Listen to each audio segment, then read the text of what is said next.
À la rentrée 2017, sur l'initiative de l'UDAF de l'Isère, se met en place l'opération Jeunes ambassadeurs du numérique, dans laquelle des lycéens issus de maisons familiales rurales accompagnés de leurs moniteurs sensibilisent des plus jeunes à l'usage responsable du numérique.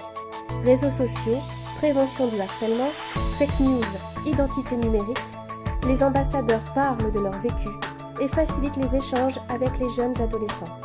La démarche s'étend même jusqu'aux parents. Le numérique, c'est un vrai enjeu pour la société future. Ça a été très très vite. En l'espace de 10 ans, les choses ont été complètement bouleversées.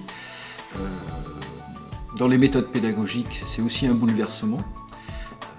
Donc du coup, c'est notre capacité à s'en saisir et puis que ce qu'on a engagé là, ça apporte une valeur ajoutée pour les jeunes.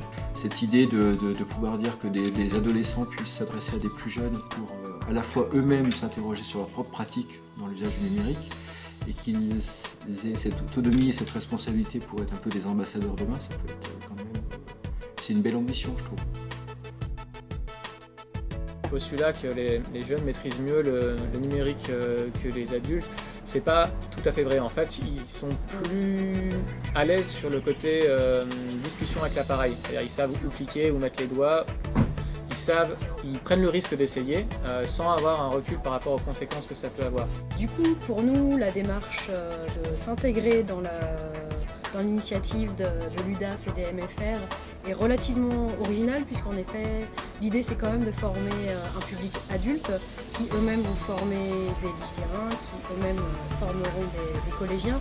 L'idée de savoir en cascade comme ça, c'est très intéressant et ça permet aussi de sortir un petit peu du cadre de formation de savoir qu'on a l'habitude d'avoir. C'est un prof qui enseigne directement à des élèves, un espèce de savoir comme ça qui vient du haut et qui tombe vers le bas. On est vraiment sur plutôt un esprit de vague où c'est un savoir qui va rebondir, c'est le transfert, c'est de l'échange.